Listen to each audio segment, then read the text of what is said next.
Hi friends, welcome to this channel torch bearer commerce classes. And आज हम काफ़ी time बाद आपके लिए वीडियो लेकर आए हैं। काफ़ी सारी क्वेरी आ रही थी हमारे पास कि किस तरह से असिस्टेंट प्रोफेसर के लिए तैयारी करें, नई वैकेंसी आने वाली है उसके रिगार्डिंग में लगभग मानने में आ रहा है कि 86 के लगभग पोस्ट आने वाली है, तो आप उसी के लिए तैयारी करें। तो उसी के रिगार्डिंग में, उसकी स्ट्रैटेजी के रिगार्डिंग में हमारी ये वीडियो है कि strategy for RPSC assistant professor और अकाउंटेंसी इन बिजनेस स्टैटिक्स यानी कि एबीएसटी सब्जेक्ट के लिए किस तरह से आप तैयारी करें। ये मेरी अपनी स्ट्रैटेजी है, मैंने किस तरह से तैयारी की थी उसी के रिगार्डिंग में। आई होप ये आपके लिए हेल्पफुल रहे। आप इस तरह से, और हम डिस्कस करते हैं सबसे पहले कि क्वालिफ़िकेशन, इस एग्ज़ाम के लिए क्वालिफ़िकेशन क्या क्या है।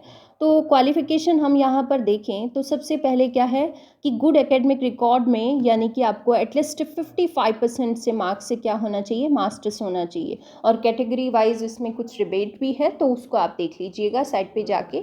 और उसके बाद है कि आपका जो नेट एग्ज़ाम है वो आपका क्वालिफाई होना चाहिए। नेट अगर नेट नहीं है तो सेट होना चाहिए, ठीक है।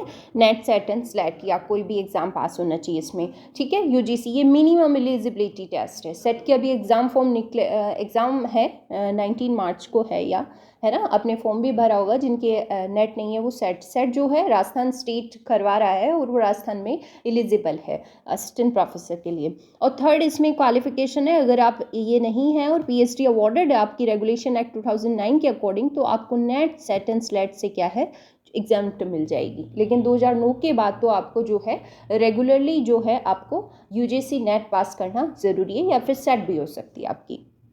नेक्स्ट हम इसके बारे में बात करें पेपर के पैटर्न के बारे में कि एग्ज़ाम पैटर्न क्या होता है। एग्ज़ाम पैटर्न में हम बात करें कि सबसे पहले एक रिटन एग्ज़ाम होता है, ठीक है, और इंटरव्यू होता है 24 मार्क्स का। ये कुल मिला के 224 मार्क्स यानी कि 224 मार्क्स का जो है पेपर होता है। फर्स्ट जो दो पेपर होते हैं तीनों पेपर ही ऑब्जेक्टिव टाइप होते हैं यानी कि एमसीक्यू होते हैं। लगभग इसमें 200 मार्क्स के जो है आपको एग्ज़ाम देना पड़ता है, और जो हाफ मार्क्स का इसका मार्किंग होता है। इसमें 3 पेपर लगेंगे। पहला पेपर आपका जीके का पेपर लगता है जो सबका कॉमन होता है, जिसमें लगभग 100 क्वेश्चन आपसे पूछे जाएंगे, और पर जो क्वेश्चन है वो हाफ मार्क्स का होता है, यानी कि लगभग 50 मार्क्स का ये पेपर होता है। और बाकी के 150 पेपर मार्क्स में ये 2 पेपर होते हैं जो कि सब्जेक्ट रिलेटेड होते हैं। 2 पेपर सब्जेक्ट रिलेटेड होते हैं और एक पेपर होता है जो राजस्थान जीके का होता है। राजस्थान जीके का जो पेपर होता है वो कॉमन होता है, और बाकी के जो 2 पेपर होते हैं वो सब्जेक्ट नॉलेज को चेक करने के लिए होते हैं। यानी मिला के जो सब्जेक्ट पेपर है वो लगभग 300 क्वेश्चन आपसे पूछे जाएंगे 150 मार्क्स का, यानी कि ईच जो क्वेश्चन है वो हाफ मार्क्स का रहेगा। तो यानी कि 150 मार्क्स आपसे, 150 मार्क्स की 300 क्वेश्चन आपसे पूछे जाएंगे। ये इस तरह से, यानी कि 3 पेपर लगते हैं। फर्स्ट जो होता है जीके होता है, 2 सब्जेक्ट नॉलेज के लिए होता है। उसके बाद आपका जब इसमें क्वालिफाई कर जाते हैं तो आपको इंटरव्यू कॉल होता है, और आपके इंटरव्यू आपको देना पड़ता है। इंटरव्यू वैसे तो 24 मार्क्स का है, लेकिन इसकी जब वेटेज इसका बढ़ जाता है जब 1-2 मार्क्स से रहने के चांसेस, क्योंकि रिटर्न क्लियर करने के बाद जो है फोकस वो होता है इंटरव्यू पे। इंटरव्यू सिलेक्शन में आपकी बहुत बड़ी जो इम्पॉर्टेंस रोल करता है। उसके बाद हम बात करें, सबसे पहले ये हमारी जो स्ट्रैटेजी है ये मेरी खुद की स्ट्रैटेजी है कि मैंने किस तरह से इस एग्ज़ाम के लिए तैयारी की थी, तो मैं आपके साथ वही शेयर कर रही हूँ कि आप किस तरह से एग्ज़ाम, आई होप ये आपके लिए हेल्पफुल रहे। आप इसमें कुछ टॉपिक्स आपके नहीं हैं तो वहाँ से पढ़ सकते हैं। तो सबसे पहले हम बात करें पेपर थर्ड के बारे में, जो कि जीके का पेपर होता है राजस्थान जीके, और राजस्थान जीके में थर्ड पेपर होता है। हाँ, एक बात और कहना चाहूँगी कि ये जो है जो हम ये वैकेंसी थी 2020 वाली, उसमें जो सिलेबस था उसके रिगार्डिंग में हो सकता है आपकी वैकेंसी तक कुछ सिलेबस कुछ चेंज हो, कुछ अपडेट हो, तो वो आप उससे कर लीजिएगा। उसके रिगार्डिंग में भी हम वीडियो ले आएंगे। उसके बाद हम बात करें सबसे पहले हिस्ट्री।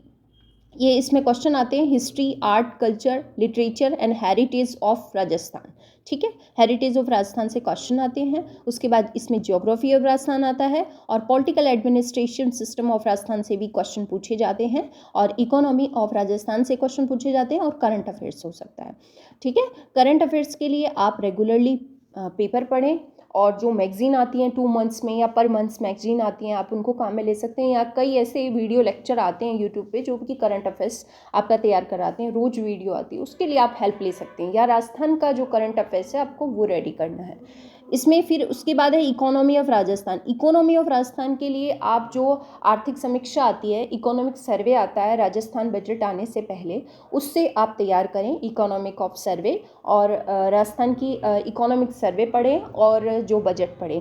अब ये इकोनॉमिक सर्वे जो है किसी किसी को समझ नहीं आता है, काफ़ी क्वेरी रहती है कि उसको कैसे पढ़ें। आप एक बार रीड करेंगे, पास्ट ईयर का पेपर देखें, उसके रिगार्डिंग आप उसकी अच्छे से तैयारी कर सकते हैं कि उसको किस तरह से पढ़ना है। उसके बाद फैक्ट पढ़ने हैं, किसका कौन सा मैटर पढ़ना है, वो आपको सब समझ आ जाएगा। एक बार 1 to 1 रिवाइज करेंगे तो आपको ये इकोनॉमिक सर्वे जो है पढ़ने का तरीका भी आ जाएगा। और इसके साथ आप बजट को ध्यान से पढ़ें। बजट जो होता है, काफ़ी सारा बजट इम्प्लीमेंटेशन में भी क्वेश्चन बनते हैं मोस्ट ऑफ, तो आप बजट को और तैयार करें। बाकी जो हिस्ट्री, ज्योग्राफी, पॉलिटिकल साइंसेस को करंट के साथ लेके चलें।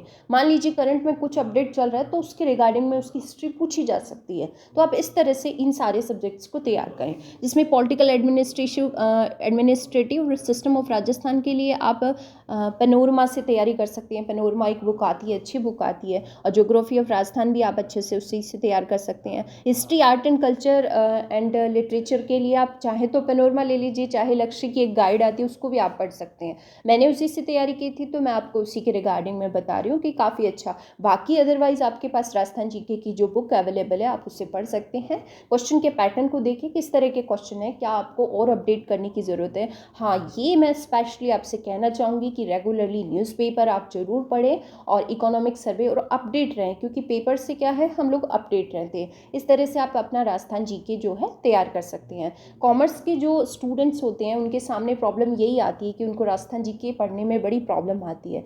तो अभी एग्ज़ाम में भी काफ़ी टाइम है, आप अगर आराम से उसको पढ़ेंगे और रिवाइज करेंगे बार बार तो वो ऐसे ही आपको लर्न हो जाएगा और इतना टफ नहीं लगेगा आपको, क्योंकि वैकेंसी में और एग्ज़ाम में अभी टाइम है, तो आपको मेनली जो है कंप्लीट टाइम जो है आपके लिए वैल्यूएबल है।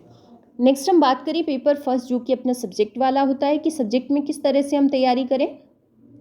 तो पेपर फर्स्ट में जो हम देखें, इसमें क्वेश्चन पूछे जाते हैं फाइनेंशियल अकाउंटिंग के रिगार्डिंग में और कॉर्पोरेट अकाउंटिंग के रिगार्डिंग में, cost accounting and management accounting. ये सभी पेपर से जो क्वेश्चन आएंगे आपके एमसीक्यू बेस्ड आएंगे, ठीक है, आपकी कंसेप्ट नॉलेज देखी जाएगी। तो मैनेजमेंट अकाउंटिंग के लिए आप एमआर अग्रवाल पढ़ सकते हैं, काफ़ी अच्छी बुक है और काफ़ी अच्छे कॉन्सेप्ट दे रखे हैं। और कॉस्ट अकाउंटिंग में जैन खंडेलवाल पारिक और इनकी अजमेरा बुक कंपनी की एक बुक आती है, तो आप उससे अपने जो कंसेप्ट है उससे तैयारी कर सकते हैं। कॉर्पोरेट अकाउंटिंग के लिए आप डॉक्टर एस.एम. शुक्ला और के.एल. गुप्ता की बुक पढ़ सकते हैं, जो कि साहित्य पब्लिकेशन की आती है, काफ़ी अच्छी बुक है आपको। उसमें यहाँ पे मैं आपको बुक आपको इस तरह से पब्लिशर की ऐड नहीं कर रही हूँ, बल्कि ये बता रही हूँ कि ये बुक काफ़ी अच्छी, आपका मतलब कंसेप्ट इससे क्लियर हो जाएगा और काफ़ी कंप्लीट नॉलेज इसमें दी गई है। और डॉक्टर एस.एम. शुक्ला की जो है साहित्य पब्लिकेशन की बुक आती है, ये भी आप पढ़ सकते हैं। अगर आपके पास ऑलरेडी बीकॉम की, एमकॉम की बुक अवेलेबल है और इन्हीं सिलेबस पे बेस्ड, तो आप उनसे तैयारी कर लीजिए, फिर अब आपको अदरवाइज़ बुक खरीदने की ज़रूरत नहीं है। लेकिन यहाँ मैं कहना चाहूँगी कि आप स्पेसिफिक बुक से ही पढ़ें, पर्टिकुलर बुक से ही पढ़ें, ना कि किसी रेफरेंस बुक से, क्योंकि यहाँ पे आपके जो हैं कंसेप्ट पूछे जाते हैं और कंसेप्ट किससे क्लियर होते हैं, आपकी पर्टिकुलर बुक से। रेफरेंस बुक में खुद ही शॉर्ट्स आता है, उससे आप तैयारी नहीं कर सकते, है ना। नेक्स्ट हम देखिए पेपर जो सेकंड होता है, उसमें ये आपके क्वेश्चन पूछे जाते हैं जो कि डायरेक्ट टैक्स से रिलेटेड, इनडायरेक्ट टैक्स, इसमें सब्जेक्ट दिए हुए हैं, जीएसटी, ऑडिटिंग और बिजनेस स्टैटिक्स और ऑपरेशन रिसर्च के कुछ टॉपिक दिए गए हैं। ऑपरेशन रिसर्च के लिए अगर आपके बुक पास ऑलरेडी अवेलेबल है एमकॉम वाली तो उससे पढ़ लीजिए, अगर नहीं है तो आप ये डॉक्टर आर.एस. खंडेलवाल और बी.एल. गुप्ता की बुक जो है आप ले सकते हैं। और बिजनेस स्टैटिक्स के लिए कैलाश नाथ नागर में आपको सारे जो हैं कंसेप्ट आपके मिल जाएंगे आपको। ऑडिटिंग इतना डेप्थ में नहीं आता है, ऑडिटिंग का बेसिक आपको नॉलेज है, उसके लिए बुक खरीदने की आवश्यकता नहीं मानती हूँ मैं। आरपीएससी जूनियर अकाउंटेंट की एक बुक होगी आपके पास, या फिर आप खरीद लीजिएगा, ये मिल जाती है आपको मार्केट में अवेलेबल, इससे आप ऑडिटिंग पढ़ सकते हैं। और जीएसटी के लिए आप मोदी, गुप्ता एंड गुप्ता की, यानी कि एसपीपीडी पब्लिकेशन की बुक आती है, काफ़ी अच्छी बुक आती है, जीएसटी डेप्थ में आता है। इस बार जो क्वेश्चन भी जो है जीएसटी से काफ़ी डेप्थ में पूछे जाते हैं, काफ़ी कंसेप्ट वाइज होते हैं, तो ये बुक आपके लिए बेस्ट रहेगी। उसके बाद इनडायरेक्ट टैक्स के लिए आप मोदी, गुप्ता एंड गुप्ता, यानी कि एसपीपीडी पब्लिकेशन की ये बुक आती है, आप इसको पढ़ सकते हैं। और डायरेक्ट टैक्स के लिए डॉक्टर आर के जैन की बुक पढ़ सकते हैं। टैक्स को जब आप पढ़ते हैं तो उसको आप बजट के यूनियन बजट जो आता है उसके साथ में पढ़ें, क्योंकि उसके साथ जो है आप अच्छे से क्लियर कर पाएंगे कि इस बजट में क्या क्या चेंज हुए हैं, क्या क्या नए जो अपडेटेड हुए हैं। तो उनके साथ आप अगर पढ़ेंगे तो ये काफ़ी आपके लिए हेल्पफुल और बेस्ट रहेगा, क्योंकि क्वेश्चन जो है काफ़ी अपडेटेड और करंट से रिलेटेड आते हैं, है ना। और ये जो सारी बुक हैं ये आपको इंग्लिश और हिंदी मीडियम दोनों में अवेलेबल है, तो आप वहाँ से आपने ले सकते हैं। और आपके पास, मैं फिर से कहती हूँ, अगर आपके पास बीकॉम एमकॉम की पर्टिकुलर बुक्स हैं तो आप ये बुकें ना खरीदें, आप उनसे कंसेप्ट अच्छे से करें और पास्ट ईयर प्रीवियस ईयर के पेपर जो हैं आप सॉल्व करें उनको अच्छे से, एंड आप तैयारी करें। काफ़ी अच्छा टाइम है और काफ़ी अच्छे से आप पढ़ सकते हैं। आई होप ये जो हमने यहाँ पर अपनी स्ट्रैटेजी को डिस्कस किया एग्ज़ाम पैटर्न के बारे में, एग्ज़ाम के लिए क्या क्या क्वालिफिकेशंस होती हैं और तीसरे पेपर की तैयारी आप किस तरह से कर सकते हैं, paper first and paper second जो है सब्जेक्ट से रिगार्डिंग में आपको उससे कैसे पढ़ सकते हैं। तो आई होप ये आपकी नई वैकेंसी जो भी आने वाली है उसमें आपकी असिस्टेंट प्रोफेसर पोस्ट के लिए आपकी हेल्प करेगा। और thank you, all the best for this exam. Thank you so much. Video अच्छा लगे तो आप लाइक कीजिएगा एंड दोस्तों में शेयर कीजिएगा। और भी कोई आपको टॉपिक ऐसा हो जिसके रिगार्डिंग में आप हमें ज़रूरी समझा कि ये इस पे वीडियो लानी चाहिए, तो आप अपने कमेंट बॉक्स में लिख दीजिएगा। Thank you so much.